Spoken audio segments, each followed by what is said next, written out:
یہ پیغمبر جو ہم وقتاً فوقتاً بھیجتے رہے ہیں، ان میں سے ہم نے بعض کو بعض پر فضیلت دی ہے، بعض ایسے ہیں جن سے خدا نے گفتگو کی اور بعض کے دوسرے امور میں مرتبے بلند کیے، اور عیسیٰ ابن مریم کو ہم نے کھلی ہوئی نشانیاں عطا کی اور روح القدس سے ان کو مدد دی، اور اگر خدا چاہتا تو ان سے پچھلے لوگ اپنے پاس کھلی نشانیاں آنے کے بعد آپس میں نہ لڑتے، لیکن انہوں نے اختلاف کیا تو ان میں سے بعض تو ایمان لے آئے اور بعض کافر ہی رہے، اور اگر خدا چاہتا تو یہ لوگ باہم جنگ و قتال نہ کرتے، لیکن خدا جو چاہتا ہے کرتا ہے۔ اے ایمان والو، جو مال ہم نے تم کو دیا ہے اس میں سے اس دن کے آنے سے پہلے پہلے خرچ کر لو جس میں نہ اعمال کا سودا ہو اور نہ دوستی اور سفارش ہو سکے، اور کفر کرنے والے لوگ ظالم ہیں۔ خدا وہ معبود برحق ہے کہ اس کے سوا کوئی عبادت کے لائق نہیں، زندہ ہمیشہ رہنے والا، اسے نہ اونگ آتی ہے نہ نیند، جو کچھ آسمانوں میں اور جو کچھ زمین میں ہے سب اسی کا ہے۔ کون ہے کہ اس کی اجازت کے بغیر اس سے کسی کی سفارش کر سکے؟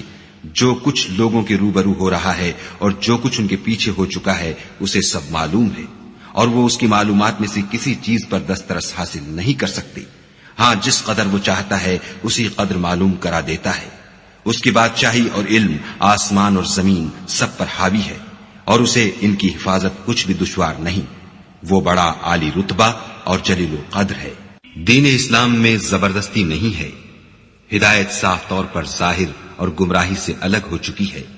تو جو شخص بتوں سے اعتقاد نہ رکھے اور خدا پر ایمان لائے، اس نے ایسی مضبوط رسی ہاتھ میں پکڑ لی ہے جو کبھی ٹوٹنے والی نہیں، اور خدا سب کچھ سنتا اور سب کچھ جانتا ہے۔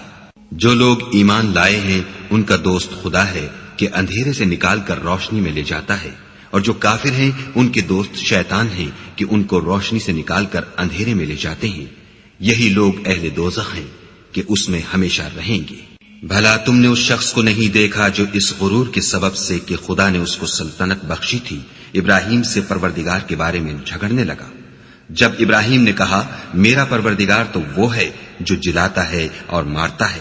وہ بولا کہ جلا اور مار تو میں بھی سکتا ہوں۔ ابراہیم نے کہا کہ خدا تو سورج کو مشرق سے نکالتا ہے، آپ اسے مغرب سے نکال دیجئے۔ یہ سن کر کافر حیران رہ گیا، اور خدا بے انصافوں کو ہدایت نہیں دیا کرتا۔ یا اسی طرح اس شخص کو نہیں دیکھا جسے ایک گاؤں میں جو اپنی چھتوں پر گرا پڑا تھا اتفاق گزر ہوا، تو اس نے کہا کہ خدا اس کے باشندوں کو مرنے کے بعد کیوں کر زندہ کرے گا؟ تو خدا نے اس کی روح قبض کر لی اور 100 برس تک اس کو مردہ رکھا، پھر اس کو جلا اٹھایا اور پوچھا تم کتنا عرصہ مرے رہے ہو؟ اس نے جواب دیا کہ 1 دن یا اس سے بھی کم۔ خدا نے فرمایا نہیں، بلکہ 100 برس مرے رہے ہو، اور اپنے کھانے پینے کی چیزوں کو دیکھو کہ اتنی مدت میں مطلق سڑی بسی نہیں، اور اپنے گدھے کو بھی دیکھو جو مرا پڑا ہے۔ غرض ان باتوں سے یہ ہے کہ ہم تم کو لوگوں کے لیے اپنی قدرت کی نشانی بنائیں، اور ہاں، گدھے کی ہڈیوں کو دیکھو کہ ہم ان کو کیوں کر جوڑے دیتے اور ان پر کس طرح گوشت پوشت چڑھائے دیتے ہیں۔ جب یہ واقعات اس کے مشاہدے میں آئے تو بول اٹھا کہ میں یقین کرتا ہوں کہ خدا ہر چیز پر قادر ہے۔ اور جب ابراہیم نے خدا سے کہا کہ اے پروردگار مجھے دکھا کہ تم مردوں کو کیوں کر زندہ کرے گا، خدا نے فرمایا کیا تم نے اس بات کو باور نہیں کیا؟ انہوں نے کہا کیوں نہیں، لیکن میں دیکھنا اس لیے چاہتا ہوں کہ میرا دل اطمینان کامل حاصل کر لے۔ خدا نے فرمایا کہ 4 جانور پکڑ کر اپنے پاس منگا لو اور ٹکڑے ٹکڑے کرا دو، پھر ان کا ایک ایک ٹکڑا ہر ایک پہاڑ پر رکھ دو، پھر ان کو بلاؤ تو وہ تمہارے پاس دوڑتے چلے آئیں گے، اور جان رکھو کہ خدا غالب اور صاحب حکمت ہے۔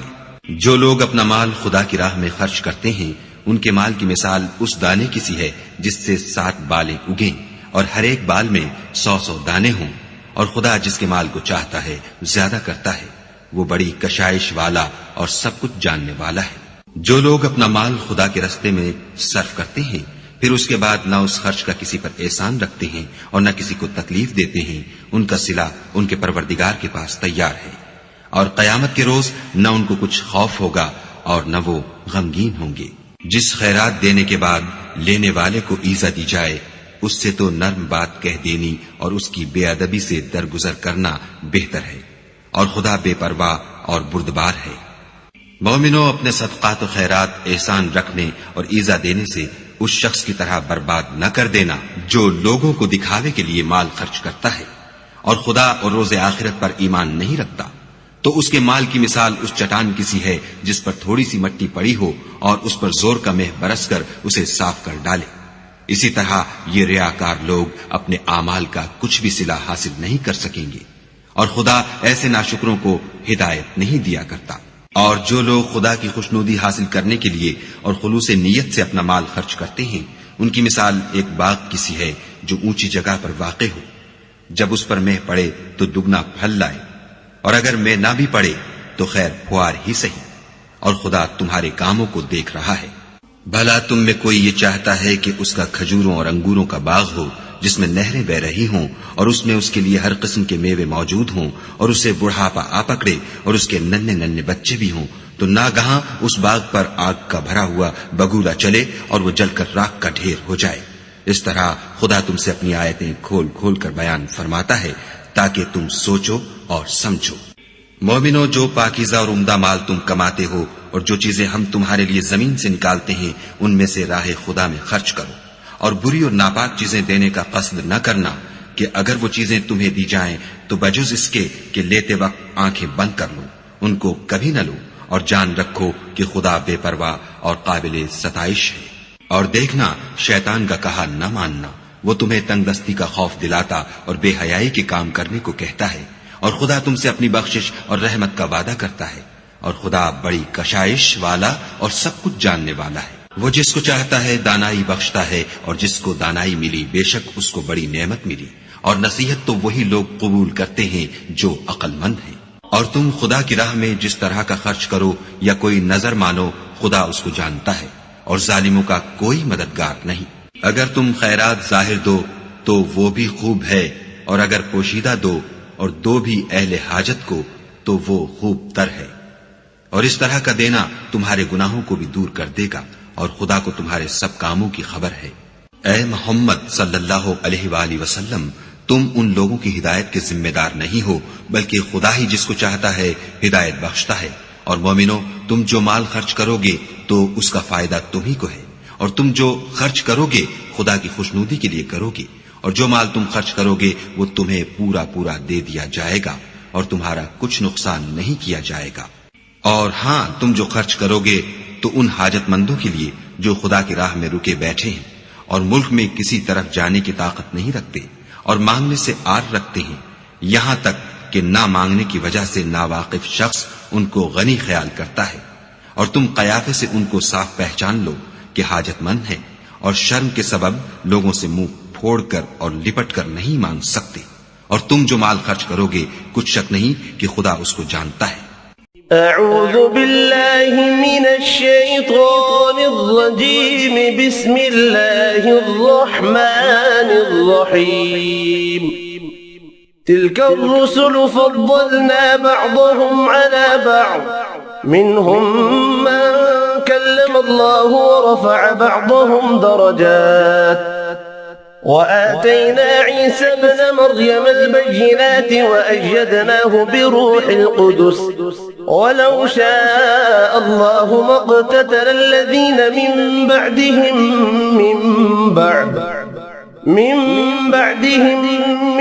بعد ما جاءتهم البينات، ولكن اختلفوا فمنهم من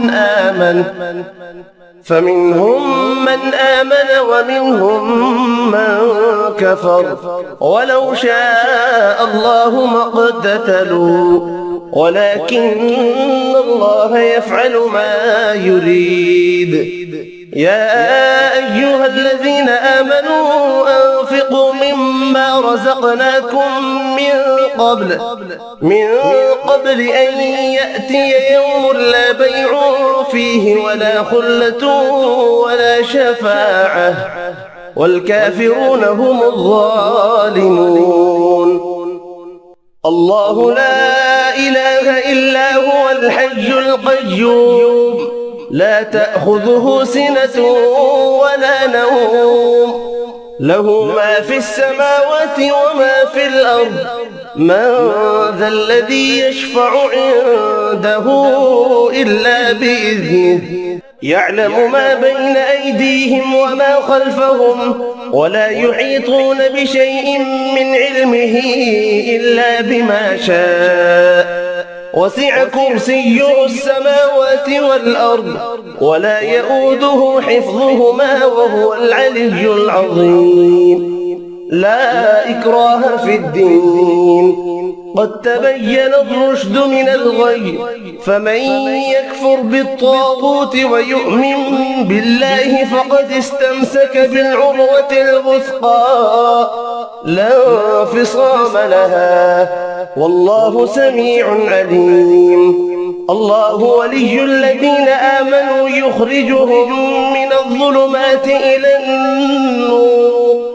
والذين كفروا أولياؤهم الطاغوت يخرجونهم من النور إلى الظلمات أولئك أصحاب النار هم فيها خالدون. ألم تر إلى الذي حاج إبراهيم في ربه أن آتاه الله الملك إذ قال إبراهيم ربي الذي يحيي ويميت قال أنا أحيي وأميت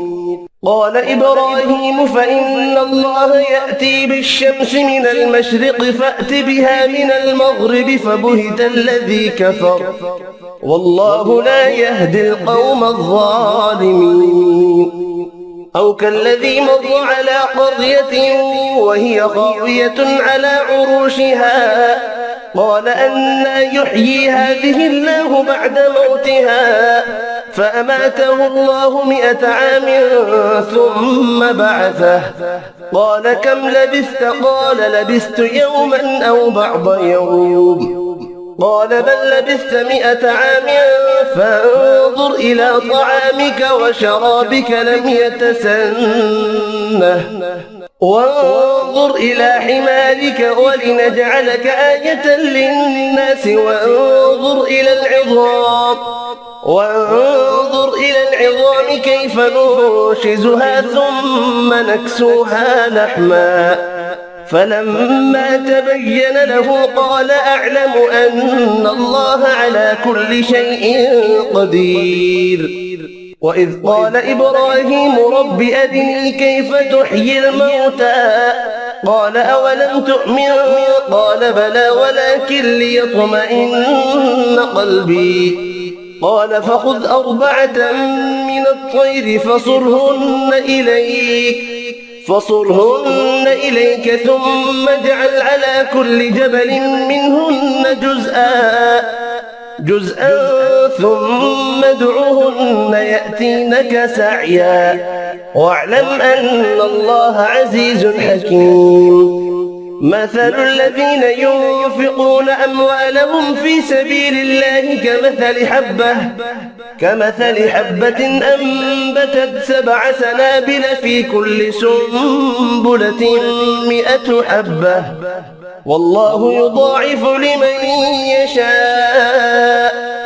والله واسع عليم. الذين ينفقون أموالهم في سبيل الله ثم لا يتبعون ما أنفقوا منا ولا أذى لهم أجرهم عند ربهم ولا خوف عليهم ولا هم يحزنون. قول معروف ومغفرة خير من صدقة يتبعها أذى والله غني حليم. يا أيها الذين آمنوا لا تبطلوا صدقاتكم بالمن والأذى كالذي ينفق ماله رئاء الناس ولا يؤمن بالله واليوم الآخر فمثله كمثل صفوان عليه تراب فأصابه وابل فتركه صلدا لا يقدرون على شيء مما كسبوا والله لا يهدي القوم الكافرين. ومثل الذين ينفقون أموالهم ابتغاء مرضات الله وتثبيتا من أنفسهم كمثل جنة بربوة أصابها وابل فآتت أكلها ضعفين فإن لم يصبها وابل فطل والله بما تعملون بصير أيود أحدكم أن تكون له جنة من نخيل وأعناب تجري من تحتها الأنهار له فيها من كل الثمرات وأصابه الكبر وله ذرية ضعفاء فأصابها إعصار فيه نار فاحترقت كذلك يبين الله لكم الآيات لعلكم تتفكرون يا أيها الذين آمنوا أنفقوا من طيبات ما كسبتم ومما أخرجنا لكم من الأرض ولا تيمموا الخبيث منه تنفقون ولستم بآخذيه إلا أن تغمضوا فيه واعلموا أن الله غني حميد الشيطان يعدكم الفقر ويأمركم بالفحشاء والله يعدكم مغفرة منه وفضلا والله واسع عليم يؤتي الحكمة من يشاء ومن يؤت الحكمة فقد أوتي خيرا كثيرا وما يذكر إلا أولو الألباب وما أنفقتم من نفقة أو نذرتم من نذر فإن الله يعلمه وما للظالمين من أنصار إن تبدوا الصدقات فنعما هي وإن تخفوها وتؤتوها الفقراء فهو خير لكم